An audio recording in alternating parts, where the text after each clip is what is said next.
Good morning friends, कैसे हैं सब लोग। तो चलिए आज का टॉपिक स्टार्ट करते हैं संघ लोक सेवा आयोग को लेकर ही।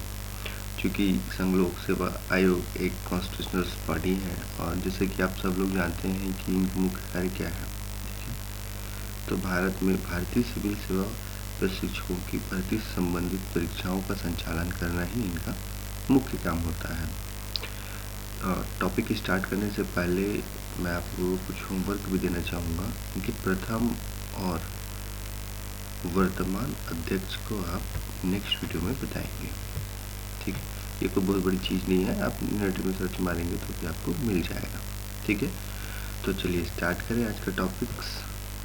संघ लोक सेवा आयोग यानी यूपीएससी, इनका फुल फॉर्म है union public service commission. Full form क्या है इनका? Union public service commission. मैं यहाँ पे लिख भी देता हूँ, पब्लिक सर्विस कमीशन। जैसे कि संघ लोक सेवा आयोग तो अपने नाम से स्पष्ट है कि इसकी स्थापना का उद्देश्य अथवा प्रयोजन क्या है। ठीक है, यूनियन पब्लिक सर्विस कमीशन की जो स्थापना है वह 1 अक्टूबर 1926 को किया गया था। कब किया गया था? 1 अक्टूबर 1926 को किया गया था। वर्तमान में इनका मुख्यालय कहाँ पर है? तो दिल्ली में है, न्यू दिल्ली में शाहजहां रोड धौलपुर हाउस के नाम से जाना जाता है। ठीक है, इनका मुख्यालय दिल्ली में है। क्योंकि मैंने अभी थोड़ी देर पहले ही बताया था कि यह क्या है, कॉन्स्टिट्यूशनल बॉडी है, तो स्वाभाविक सी बात है कि भाग 14 में इनका जिक्र किया गया है और आर्टिकल 315 से लेकर 323 तक, कहाँ से कहाँ तक? आर्टिकल 315 से लेकर 323 तक इनके बारे में जिक्र है। ठीक है, तो इसमें इनके गठन से लेकर कार्यकाल से लेकर सेवा शर्तें, हटाने की प्रक्रिया, शक्तियाँ, इन सारी चीज़ों के बारे में विस्तार से दिया हुआ है। ठीक है,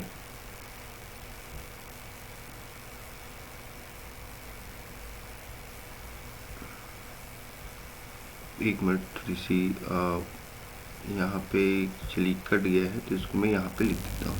ठीक है, 315 से लेकर 323, तो भाग 14 315 से लेकर 323 तक इसके बारे में प्रावधान किया गया है। ठीक है, तो सबसे पहले हम आर्टिकल को उठाते हैं, आर्टिकल्स के आधार पर इसको आगे चढ़ते हैं। ठीक है, आर्टिकल 315 में ही बात की गई है, क्या बात की गई है कि संघ लोक सेवा आयोग तथा लोक सेवा आयोग की बात की गई है। क्या बात की गई है? संघ लोक सेवा आयोग तथा लोक सेवा आयोग की बात की गई। तो इसके स्ट्रक्चर को हम 3 तरीके से समझ सकते हैं, क्या है वो देखते हैं। ठीक है, सबसे ऊपरी लेवल पर है जिसको हम उच्च सेवा के आधार पर भी जानते हैं, वो है पहला यूपीएससी। ठीक है, तो यूपीएससी यानी कि यह किसके स्तर पर बात हो रही है? संघ के स्तर पर बात हो रही है। ठीक है, पीएससी यानी कि स्टेट के स्तर पर बात हो रही है। और एक तीसरा होता है जेपीएससी। तो जेपीएससी यानी कि ज्वाइंट स्तर पर, यानी कि 2 स्टेट की बात हो रही है। ठीक है, कितने स्टेट की बात हो रही है? 2 स्टेट की बात हो रही है। देखिए, यूपीएससी संघ यानी केंद्र, सेंट्रल गवर्नमेंट के स्टेटस पर बात कर रही है। किसके स्टेटस पर? सेंट्रल गवर्नमेंट के स्टेटस पर। तो सेंट्रल गवर्नमेंट जब सिविल सेवकों की भर्ती से संबंधित, नियुक्तियों से संबंधित कोई भी प्रावधान करता है तो कौन करेगा इसके लिए? यूपीएससी को रिकमेंड करती है। ठीक है, यानी यूनियन पब्लिक सर्विस को रिकमेंड करती है। अगर राज्य करती है तो राज्य के लिए लोक सेवा आयोग के गठन का प्रावधान किया गया है, यानी यहाँ पर स्टेट गवर्नमेंट के द्वारा इसका एग्जाम नियुक्त करवाया जाएगा, कंडक्ट करवाया जाएगा। जीपीएससी का अर्थ होता है 2 स्टेट। जैसे कि मान लेते हैं छत्तीसगढ़, तो सीजीपीएससी एक कॉन्स्टिट्यूटरी बॉडीज है, तो यहाँ पे राज्य सरकार के द्वारा कराई जाती है। अगर बाई द वे 2000 पहले, सन 2000 से पहले अगर छत्तीसगढ़ निर्मित हो गया है और दोनों ही, चूँकि एमपीपीएससी एग्ज़ाम पहले से कंडक्ट होता आ रहा है और छत्तीसगढ़ सरकार इस संशय में कोई भी निर्णय लेने में असमर्थ है, तब की स्थिति में क्या हो सकता था, छत्तीसगढ़ और एमपी दोनों में ही सिविल सर्विसेज यानी पब्लिक सर्विस कमीशन की इस्टेब्लिश तो होती, लेकिन दोनों के लिए केवल एक ही कमेटी कार्य करती। अर्थात दोनों राज्य के लिए यदि एक कमेटी गठित किया जाए और जिस तरीके से प्रथम राज्य में एग्ज़ाम हो या वहाँ की जो भी रूल्स रेगुलेशंस हो वो सारे दूसरे राज्य में भी फॉलो हो, तो उसमें हम क्या कर सकते हैं, ज्वाइंट पेशी, यानी कि एक ही संस्था दो अलग अलग राज्यों के लिए एग्ज़ाम कंडक्ट करा सकती है। ठीक है, तो ऐसी अनुशंसा को संसद के द्वारा, राज्यसभा के द्वारा पारित किया जा सकता है। आई होप ये 3 पॉइंट्स आप समझ गए होंगे आर्टिकल 315 को लेकर। ठीक है, दूसरा आर्टिकल है हमारा आर्टिकल 316। ठीक है, तो आर्टिकल 316 नियुक्ति से संबंधित है। इसमें कुछ ज़्यादा नहीं है फ्रेंड्स, इसमें केवल 2 पॉइंट आप याद रखिएगा। पहला, सेंट्रल लेवल पर, यही मैं डिनोट कर देता हूँ इसको। ठीक है, सेंट्रल लेवल पर प्रेसिडेंट के द्वारा इनके सदस्यों की नियुक्ति की जाएगी।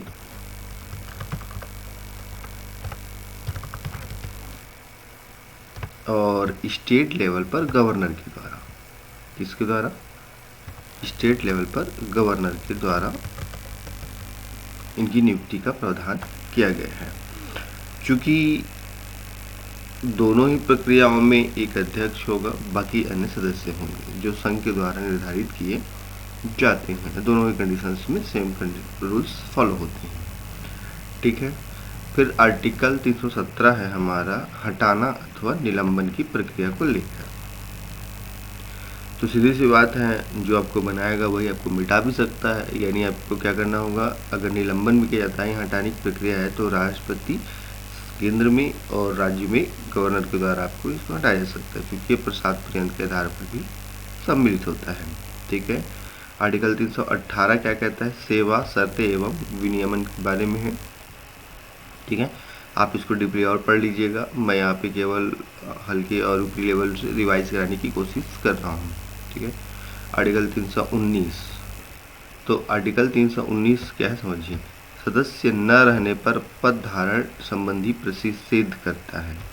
अर्थात जैसे आप क्या हो चुके हैं, यूपीएससी के मेंबर्स हैं, ठीक है, और इस दौरान आपकी कार्यकाल समाप्त हो गया या आपको हटाया गया या निलंबन हो गया, तो इस दौरान जो भी आपकी संबंधी है, पद से संबंधित जो भी शक्तियाँ हैं, अटॉर्नीज हैं, तो उन पे ये संबंधित प्रतिषेध का कार्य करता है। तो जैसे कि हम पहले ही बात कर चुके हैं आर्टिकल 320 को लेकर, मैं इसमें यूपीएससी के अन्य कार्यों को नहीं बताऊंगा, केवल और केवल उन कार्यों का हम जिक्र कर रहे हैं जो हमारे परीक्षा से संबंधित है, अर्थात कि इनका मुख्य कार्य क्या है। तो इनका मुख्य कार्यों को लेकर हम बात करते हैं तो केवल और केवल एग्ज़ाम कंडक्ट कराना। मैं यहाँ पे एग्ज़ाम के अकॉर्डिंग ही बात कर रहा हूँ। ठीक है, हम क्या कर रहे हैं, एग्ज़ाम के अकॉर्डिंग ही कंडक्ट कर रहे हैं। ठीक, तो देश में सिविल सेवकों के लिए एग्ज़ाम का निर्धारण करना यूपीएससी की सबसे बड़ी कार्यप्रणाली में भी है। ठीक है, और इसके लिए इनको शक्तियाँ भी प्रदान की गई हैं। तो आर्टिकल 321 में इनकी शक्तियों का विस्तार है काफ़ी अच्छे से। ठीक है,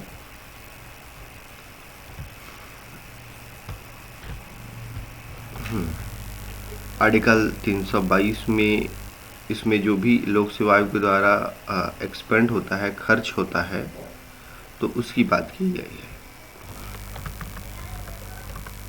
ठीक है, खर्चों को लेकर आर्टिकल 322 में बताया गया है।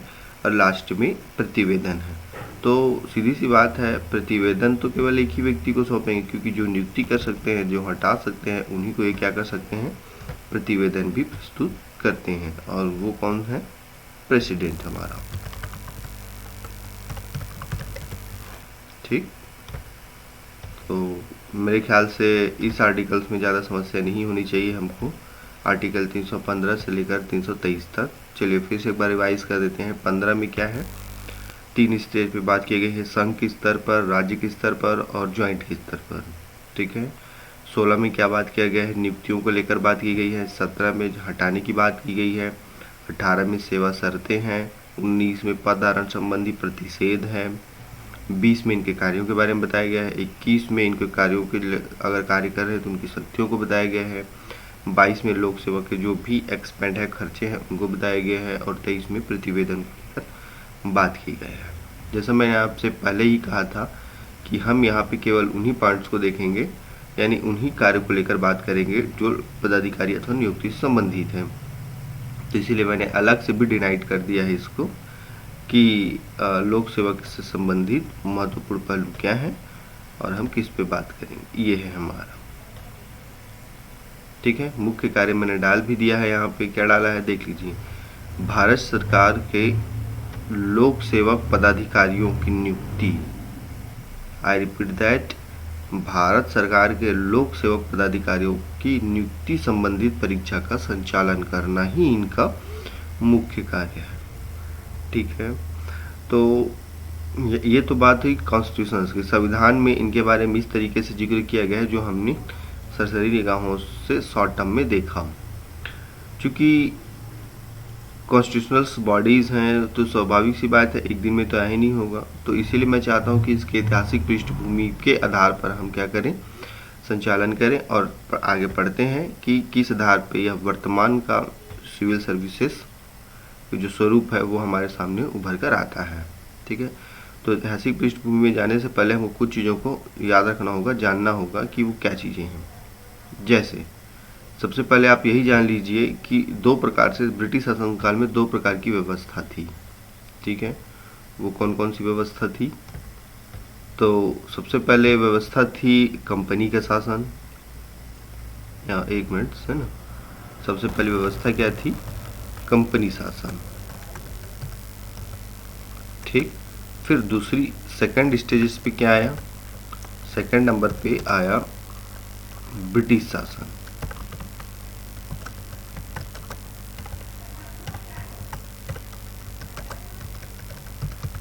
ठीक है, तो 1600 ईस्वी आप सब जानते हैं, 1600 ईस्वी कंपनी के शासन यानी ब्रिटिश शासन, और 1858 चूँकि ताज का शासन यानी कि कंपनी का शासन। तो 1600 ईस्वी से लेकर कब तक? 1858 तक ये कंपनी का शासन रहा, और 1858 से लेकर 1947 तक ब्रिटिश का शासन रहा। ठीक है, तो कंपनी के शासन के ही अंदर यानी रहते हुए, ठीक है, सिविल सर्विसेज शब्द की उत्पत्ति हुई और उत्पत्ति के साथ इसका विकास भी हुआ। तो चलिए देखते हैं कि किन किन आधारों पर हुआ, कैसे हुआ, कब से इसकी शुरुआत की गई थी। ठीक है, तो आप ये दो डेट बिल्कुल नहीं भूलिएगा। एक है 1757 का डेट, ठीक है, जब प्लासी का युद्ध हुआ था। किसका युद्ध हुआ था? प्लासी। और दूसरा 1764-65 की स्थिति जब बक्सर का युद्ध हुआ था। ठीक है, तो ये दो डेट हमारे लिए काफ़ी महत्वपूर्ण है क्योंकि इन्हीं दो ऐसे महत्वपूर्ण समय थे जो युद्ध थे। ये दोनों युद्धों ने क्या किया था कि भारत में कंपनी की नींव को मजबूत किया।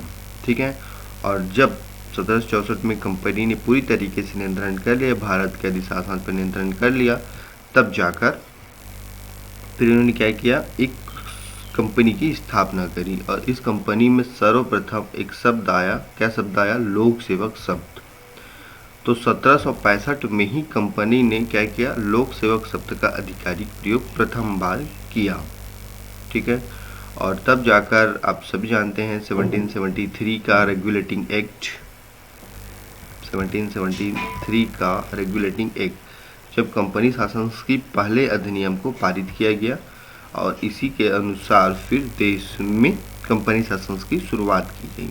ठीक है, तो इन्हीं में आगे चलकर लोक सेवक शब्द की जो नींव रखने की परंपरा है उन्होंने किसने इस्टेब्लिश किया था? वारेन हेस्टिंग्स ने। किसने? वारेन हेस्टिंग्स ने। इन्होंने बंगाल से अपनी कार्यप्रणाली को शुरुआत किया और आगे चलकर मद्रास, चेन्नई से होते हुए बॉम्बे, जो वर्तमान का मुंबई है, इस्टेब्लिश किया। ठीक है।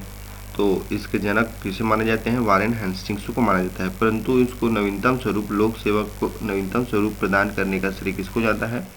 कार्नवालिस को जाता है। ठीक है, क्यों? क्योंकि इन्होंने लोक सेवक शब्द में दो प्रक्रियाओं का संचालन किया। प्रथम है क्या? उच्च लोक सेवा, और द्वितीय स्तर पर इन्होंने निचली लोक सेवा को लेकर बात किया। और चूंकि दोनों पदों का जब सृजन किया गया तो इसमें केवल और केवल नियुक्ति का अधिकार ब्रिटिशों के पास ही रहा। इसमें भारतीयों की नियुक्ति अभी फिलहाल असंभव जैसी थी। ठीक है। फिर आगे चलकर एक 1784 में पिट्स इंडिया एक्ट लाया गया। क्या लाया गया? पिट्स इंडिया एक्ट लाया गया। तो इस पिट्स इंडिया एक्ट को आप याद रखेंगे। मैं यहाँ पे तो जगह नहीं है, मैं यहीं पे लिख देता हूँ। ठीक है, पिट्स इंडिया एक्ट, आप इसको इसके बाद नोट कर लीजिएगा, क्योंकि पिट्स इंडिया एक्ट के तहत ही क्या इस्टेब्लिश किया गया था friends? Board of directors. Board of directors की स्थापना किया गया था। और जब सिविल सर्विस की बात आई तो बोर्ड ऑफ डायरेक्टर के अंडर ही क्या किया गया? इसको इस्टेब्लिश किया गया। यानी कि जो सिविल सर्विसेज के प्रावधान है वो बोर्ड ऑफ डायरेक्टर ही क्या करेंगे? कंट्रोल करेंगे। ठीक है। तो 1784 में इस एक्ट की इस बोर्ड की स्थापना किया गया था और इसके अधीन इसको डाल दिया गया था। हालांकि आगे चलकर 1800 के ईस्वी के आसपास लॉर्ड वेलेज़ली के द्वारा कलकत्ता में फोर्ट विलियम कॉलेज की स्थापना किया गया था। किसकी स्थापना किया गया था? फोर्ट विलियम कॉलेज की स्थापना किया गया था। लेकिन इस समय बोर्ड ऑफ डायरेक्टर्स भी इस्टेब्लिश था, जो कि गवर्नर्स की हेल्प के लिए 4 सदस्यीय कमेटी थी। ठीक है। तो इनके द्वारा इनको समर्थन तो दिया नहीं गया, किसके? लॉर्ड वेलेज़ली के द्वारा फोर्ट विलियम कॉलेज में प्रशिक्षण के लिए। ठीक है, कॉलेज तो इस्टेब्लिश हुआ, लेकिन इनका मुख्य उद्देश्य भी था कि यहाँ पे क्या कर सकते हैं? हम लोक सेवकों को प्रशिक्षण दे सकते हैं। लेकिन बोर्ड ऑफ डायरेक्टर ने क्या किया? इसको पूरी तरह से नकार दिया और इसका परिणाम यही हुआ कि वहाँ पे ट्रेनिंग की प्रक्रिया शुरुआत नहीं हो पाई, क्योंकि बोर्ड ऑफ डायरेक्टर एक 4 सदस्यीय कमेटी थी जो गवर्नर के लिए ही बनाया गया था, सहायता के लिए। ठीक है। हालांकि समर्थन नहीं मिल पाया तो वहाँ पे स्टार्ट भी नहीं हो पाया। तो आगे चलकर 1806 में ब्रिटेन के हैलबरी में, कहाँ पर? ब्रिटेन के हैनबरी में ईस्ट इंडिया कॉलेज की स्थापना किया गया। ठीक है, ताकि यहाँ पर सिविल सेवकों को हम क्या कर सके? प्रशिक्षण का कार्य दिला सके बेहतर तरीके से। ठीक है, क्योंकि ब्रिटेन के हैलबरी यानी कि ब्रिटिश शासन का ताज था, वहाँ पे कंपनी के नियंत्रण से बाहर था वो। और चूंकि कंपनी शासन में भी ब्रिटिश सरकार ने अप्रत्यक्ष नियंत्रण रखा हुआ था, तो इसीलिए बोर्ड ऑफ डायरेक्टर्स की अनुशंसा नहीं मानी गई। कहाँ पर? ईस्ट इंडिया कॉलेज पर। ठीक है। आगे चलकर इसमें एक महत्वपूर्ण और निर्णायक साबित होता है चार्टर एक्ट 1833। तो 1833 का जो चार्टर एक्ट है वो काफ़ी अहम और महत्वपूर्ण होता है, क्योंकि यहीं से कंपनी कर्मचारियों की नियुक्ति हेतु क्या किया गया? प्रतियोगी परीक्षाओं का आयोजन किया गया। ठीक है, पहली बार कंपनी, हालांकि लोक सेवक शब्द तो आ चुके थे, लेकिन ये नियुक्ति होती प्रतियोगी परीक्षा नहीं होते थे, केवल नियुक्ति मौखिक आधार पर होते थे। ठीक है। अब यहाँ पर क्या होने लग गया? प्रतियोगी परीक्षाओं के आधार पर ही इसका संचालन होना आरंभ हो गया। यानी 1833 के चार्टर एक्ट में रिटन एग्जाम फिर जॉब, ऐसी कंडीशन है। लेकिन इसका एग्जाम कहाँ होता था? लंदन में ही होता था, क्योंकि भारतीयों के लिए अभी तक तो यह व्यवस्था खुली नहीं थी। तो इसीलिए मैंने सेकंड पॉइंट पर इसको डिनाइट किया है। क्या किया गया? खुली प्रतियोगिता, लोक सेवकों की खुली प्रतियोगिता का संचालन किया गया। परंतु फिर से वही बात आ गई, क्योंकि मैंने अभी पहले ही बताया थोड़ी देर पहले कि बोर्ड ऑफ डायरेक्टर भी एक संस्था है। तो बोर्ड ऑफ डायरेक्टर ने इन दोनों ही कंडीशंस को, खुली प्रतियोगिता की जो संभावना थी उसको समाप्त कर दिया, क्योंकि उन्होंने समर्थन नहीं दिया। और चूँकि इस समय जो 4 सदस्यीय कमेटी थी उनको बढ़ाकर लगभग 16 से 20 कमेटीज़ के सदस्यों की कमेटीज बना दी गई थी। तो गवर्नर की सहायता के लिए काफ़ी अहम और महत्वपूर्ण था बोर्ड ऑफ डायरेक्टर्स। जो भी हो, अंतिम परिणाम तो यही आया कि बोर्ड ऑफ डायरेक्टर का समर्थन प्राप्त नहीं हो पाया और जिसकी वजह से संचालन भी नहीं हो पाया। ठीक है, तो 1833 के चार्टर एक्ट लाने से पहले ही लोक सेवक में कुछ पदों को सृजन किया जा चुका था। जैसे किन किन पदों पर बात कर सकते हैं हम। पहला पद था मुंसिफ और सदर अमीन को लेकर। किसको लेकर? मुंसिफ और सदर अमीन के पद को लेकर ही 1832 में सृजन किया जा चुका था और 1833 में डिप्टी मजिस्ट्रेट, ठीक है,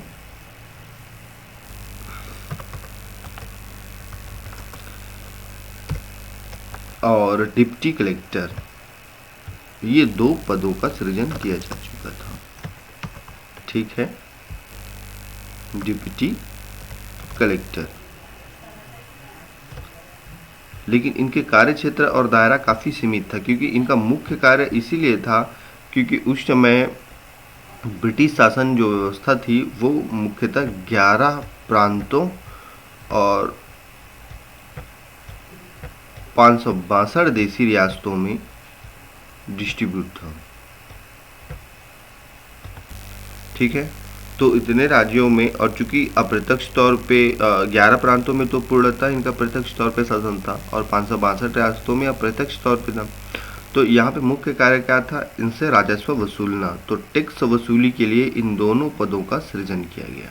राजस्व वसूली के लिए अथवा टैक्स वसूली के लिए इन दोनों पदों का सृजन किया गया।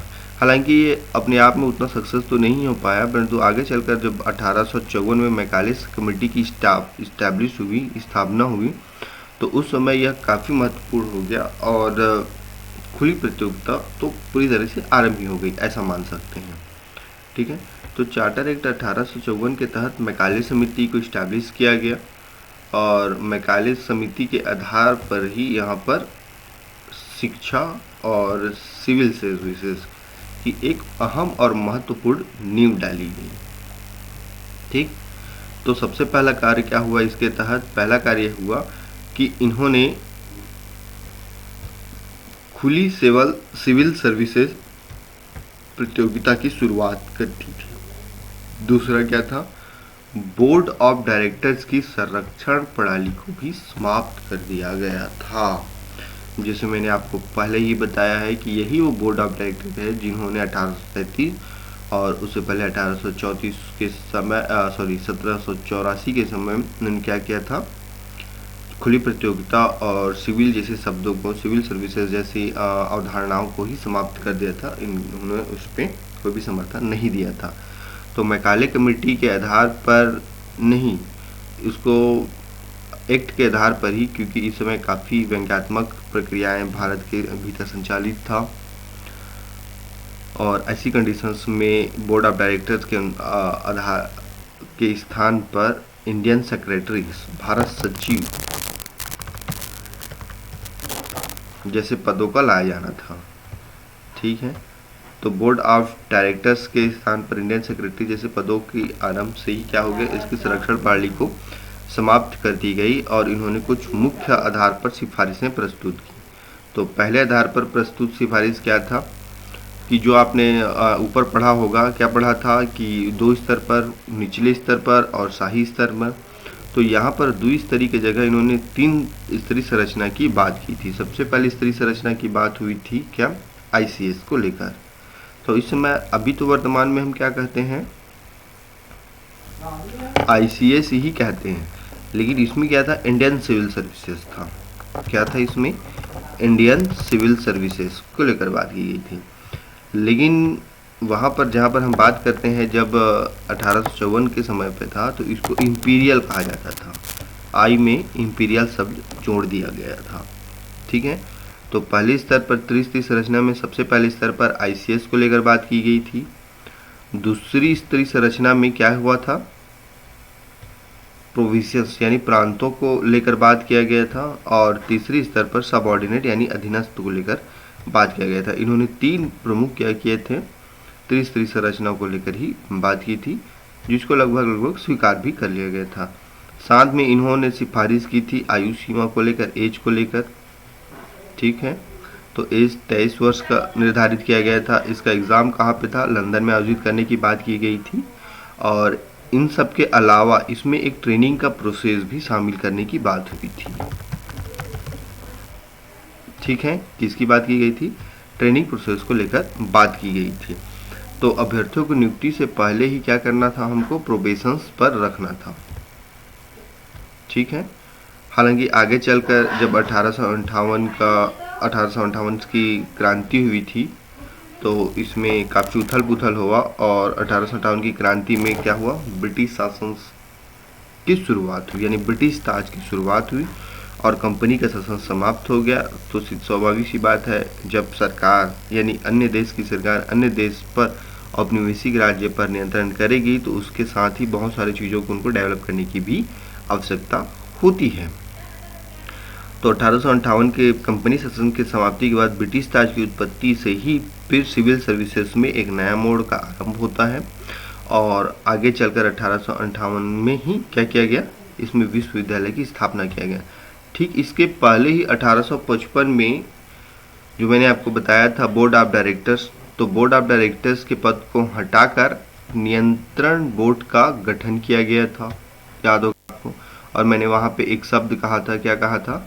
इंडियन सेक्रेटरी, भारत सचिव। ठीक है, तो बोर्ड ऑफ डायरेक्टर्स को हटाकर नियंत्रण बोर्ड की स्थापना की गई थी और भारत सचिव जैसे पदों का सृजन किया गया था। और यहाँ से फिर वायसराय जो शब्द था, क्योंकि पहले क्या कहा जाता था? गवर्नर जनरल कहा जाता था, अब यहाँ से क्या कहा गया? वायसराय जैसे शब्दों की उत्पत्ति हुई। तो ये 3 महत्वपूर्ण डेट है, आप समझ जाइए इसको। पहला कौन सा है? 1773, जब बंगाल के गवर्नर कहा जाता था। ठीक है, क्या कहा जाता था? बंगाल के गवर्नर के नाम से जानते थे। ठीक, फिर 1833 जब इसे क्या कहा गया? इंडिया का गवर्नर, भारत का गवर्नर कहा गया। और एक और महत्वपूर्ण डेट 1858 क्या कहा गया? इसको वायसराय की श्रेणी में डाला गया। तो ये 3 महत्वपूर्ण चीज़ें हैं जो आपको समझने की आवश्यकता है। तो वहाँ पर क्या था? बंगाल के गवर्नर, जिसके लिए क्या बनाया गया था? Board of control. ठीक है, 1833 में भी इंडिया का गवर्नर कहलाया, भारत का गवर्नर जनरल कहलाया गया। ठीक है, लेकिन यहाँ पर बोर्ड ऑफ कंट्रोल ही नियंत्रण करता था। 1857 में जब ब्रिटिश शासन की उत्पत्ति हुई तब जाकर यहाँ पर गवर्नर जनरल जैसे पदों का ही मान रखा, परंतु उसको वायसराय की श्रेणी में डाल दिया गया और नियंत्रण बोर्ड की स्थापना की गई। साथ में इंडियन सेक्रेटरी की भी स्थापना की गई। तो इंडियन सेक्रेटरी के आधार पर जो नियंत्रण बोर्ड था उन्होंने सिविल सर्विसेज पद्धति को समझा और उसके आधार पर इन्होंने क्या किया? ब्रिटिश सिविल सर्विस कमीशन, किसका? ब्रिटिश सिविल सर्विस कमीशन की स्थापना की। ठीक है, तो इनका मुख्य काम था कि देश के भीतर यानी अब भारत के भीतर क्या करना था? सिविल सर्विसेज से संबंधित प्रावधान को लागू करना। इससे जो भी वाद विवाद से संबंधित, नियुक्ति से संबंधित, पद से संबंधित, सेवा सत्र से संबंधित आदि चीज़ों का क्या करना था? इसके तहत निपटारा करना था और एक सटीक सुविधा अनुसार प्रतिवेदन प्रस्तुत भी करना था। क्लियर है? चूँकि जैसे हमने अभी बात किया कंपनी का शासन समाप्त कर दिया गया था, तो सिविल सर्विसेज कमीशंस के आधार पर ही, किसके आधार पर ही? सिविल सर्विसेज कमीशंस के आधार पर ही सिविल सेवा परीक्षा को नियमित यानी कि अब रेगुलर करने की बात हुई। ठीक है, रेगुलर करने की बात हुई। तो इसके लिए फिर 1861 में इंडियन सिविल सर्विस एक्ट को लाया गया। ठीक है, क्योंकि अब नियमित होगा तो इसके लिए कोई ना कोई तो नियम कानून बनाना पड़ेगा ना, अधिनियम बनाना पड़ेगा ना, तो इसीलिए सॉरी तो इंडियन सिविल सर्विसेज एक्ट का गठन किया गया और इसके तहत महत्वपूर्ण पॉइंट्स क्या है कि इस एग्ज़ाम को अब भारतीय भी दे सकते थे, यानी कि खुली प्रतियोगिता। ठीक है, open competition,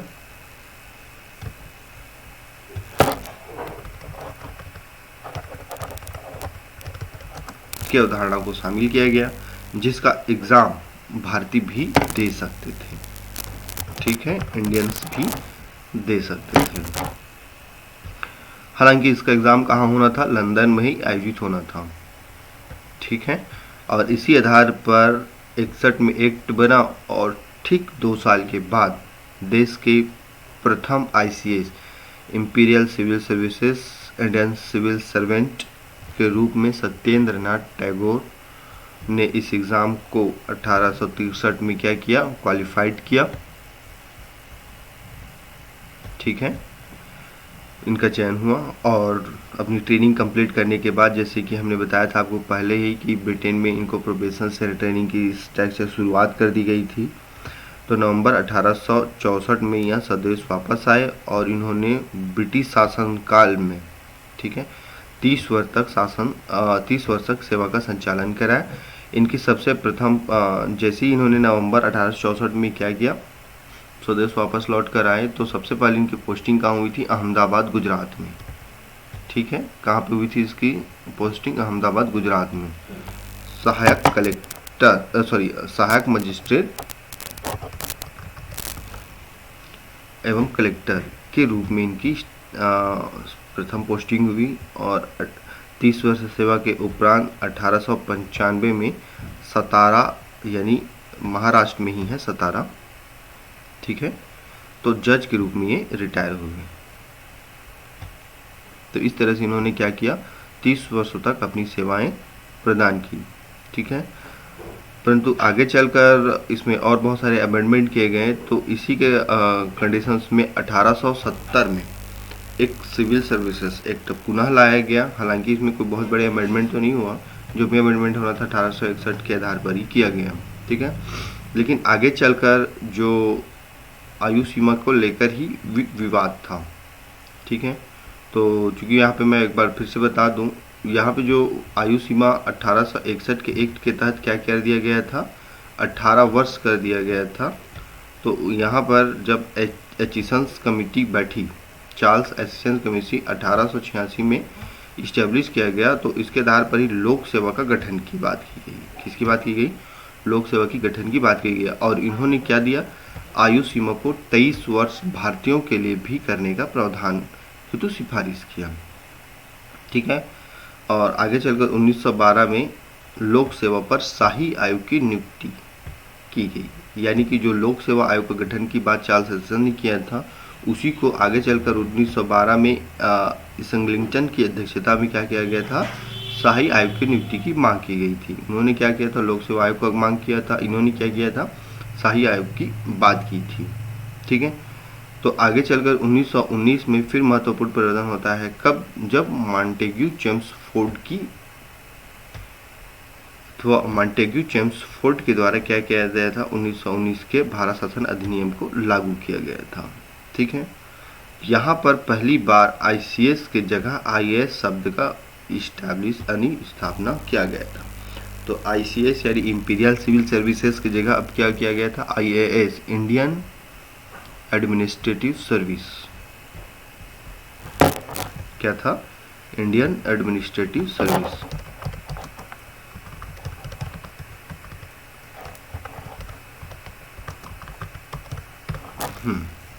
Indian administrative service को तवज्जो दी गई, यह शब्द को लाया गया।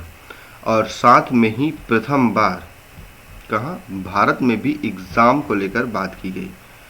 ठीक है, तो पहले क्या होता था कि भारतीयों को अगर एग्ज़ाम देना है, इस परीक्षा में शामिल होना है, तो ब्रिटेन जाना पड़ता था, लेकिन अब ऐसा नहीं था। ठीक है, एक ही समय में क्या होना था, अगर ब्रिटेन में भी एग्ज़ाम हो रहा है तो भारत में भी एग्ज़ाम होना था। ठीक है, और सिविल सर्विसेज के लिए प्रथम बार इलाहाबाद उत्तर प्रदेश में इसका एग्ज़ाम कंडक्ट कराया गया। साथ में इस परीक्षा में बैठने के लिए और साथ में रिजर्वेशंस प्रणाली की भी शुरुआत हुई। तो इसमें भारतीयों के लिए 33% आरक्षण की शुरुआत की गई। कितना, 33% आरक्षण की शुरुआत की गई, यानी 33 पदों पर केवल और केवल भारतीय ही क्या हो सकते हैं, नियुक्त हो सकते हैं। और आगे चलकर इसमें क्या किया गया, वेतन, पेंशन और भत्ता जैसी पद्धति को शुरुआत की गई। ठीक है, और इसमें 9 सेवाएं शामिल थी। कितनी सेवाएं शामिल थी, 9 सेवाएं शामिल थी। पहला ICS जो हमने IAS को लेकर बात किया था, दूसरा IPS, तीसरा IFS यानी इंडियन पुलिस सर्विस, IFS यानी इंडियन फॉरेस्ट सर्विस, चौथा था इंडियन इंजीनियरिंग सर्विस, फिर पांचवा था मेडिकल सर्विस यानी Indian medical service, Indian education service, Indian forest engineering service और इंडियन एग्रीकल्चर सर्विस। तो इस तरह से 9 सेवाओं को शामिल किया गया था। ये तो थी कि किस लेवल पे थी, हाई लेवल पर था। ठीक, इसे हाई लेवल पर यानी जो हमारी उच्च स्तरीय कमेटी थी उसके आधार पर इसको गठित किया गया। अब बात होती है लो लेवल पर, यानी कि निम्न स्तरीय पर भी कुछ न कुछ तो आयोजन करना था। तो इसके लिए इन्होंने क्या किया था, 1922 में ही कर्मचारी चयन आयोग का गठन किया, यानी SSC के गठन की बात की गई थी, ताकि निम्नतर सेवाओं का भी क्या हो सकते एग्जाम दिया जा सके और इस आधार पर सेवकों की इस्टेब्लिश किया जा सकते। और तब आगे चलकर कब 1 अक्टूबर 1926 को लोक सेवा आयोग का गठन किया गया और इन सारे प्रावधान को 1935 के तहत, ठीक है, 1935 एक्ट के तहत UPSC संघ लोक सेवा आयोग के गठन की बात हुई। ठीक है, तो पहले क्या था, पब्लिक सर्विस कमीशन था, यहाँ पे यूनियन शब्द नहीं जुड़ा था।